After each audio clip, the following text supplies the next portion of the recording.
I like to step back just for a second. And I want to talk about why we need more people who shape the future. And we call them catalysts. That's the theme of the conference. And catalysts are shaping the future. They're not just accepting the future, they're shaping it.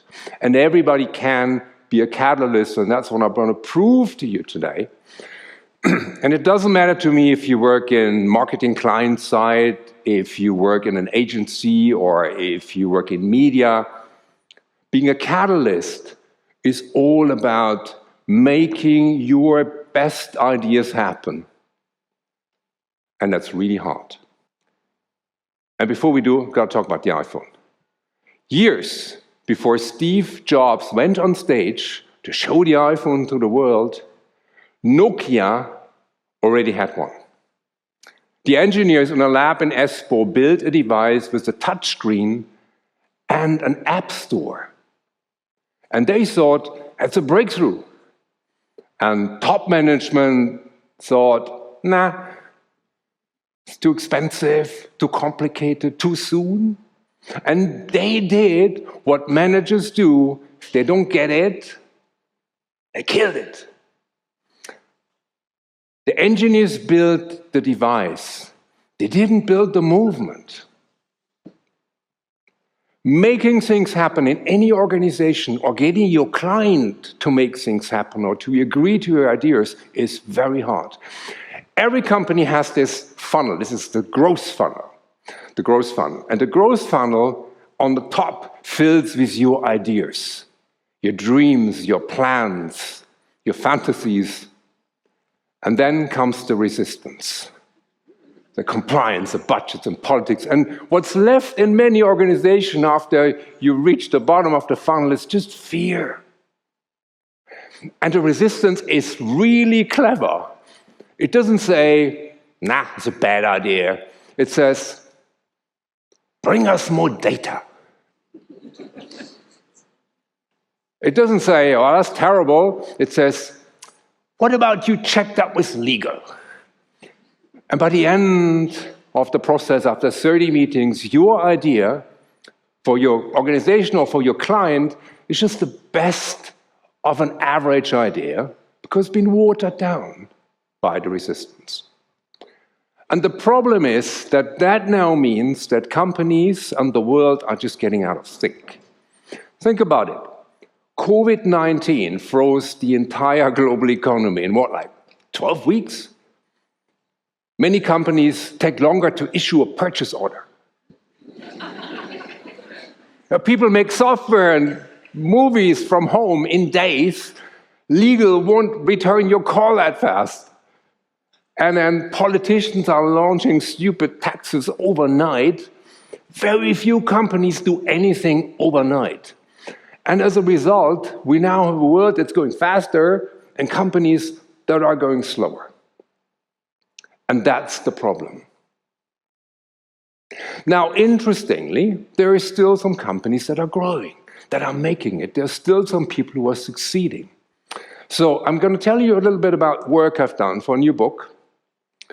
And one of the big findings is this. Companies don't create growth. People do. And we have to find out what they do to make that growth happen. So I really wanted to figure this out. So what became, in the end, the largest ever study on the growth success of leaders? Over 3,000 executives, over 60 countries, over 100 interviews, neural network model to figure this out. And what we found isn't what I expected. Companies have a lot of characters. When it comes to growth, there are four. They're dreamers. Dreamers brim with ideas. A new campaign, a new product, absolutely fabulous. But they really struggle to make it happen. Most ideas just don't leave the meeting room. That's not how you grow a company. Then they're ninjas. Ninjas don't bring new ideas, but they execute the plan. They execute on time, on target. CEOs love ninjas. Give it to Nancy. she gets it done. Until you figure out that Nancy has already 14 jobs. But ninjas also execute a plan that's stupid, even if it's wrong. Then there are cogs. Cogs in the wheel of the organization. Just doing the work. Not bringing new ideas, not making new things happen, but just getting it done on time, on budget. And it's important, because someone's got to run the company. And we are all cogs in the wheel of an organization at times, and that's just fine. But if the direction is wrong, being a cog is a problem because you won't steer. And then there's a small group of people who not only bring great ideas, but they also try and figure out how to make them happen. And I call them growth rebels. Should I do it again? Is a nice effect? When it comes like... Hey, and growth rebels are very important people. There aren't many of them, but if they succeed, everybody wins. Now, everybody can say this, right? Everybody can create a chart like this. Now, let me show you the numbers. So when we looked at who is successful and what it takes for each of you to be successful as a growth leader, as someone who creates growth, as a catalyst, it is all about two important things. First off, yes, you have to ignite important new ideas. And it explained 55% of people's success in creating growth. 55%. For those of you who are not into math that much, it's roughly half.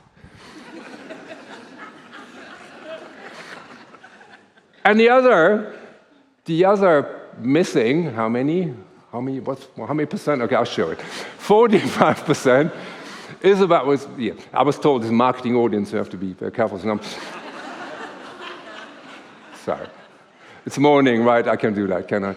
So it's about rallying people for your ideas. 55% of success is about rallying people for your ideas, making these ideas happen.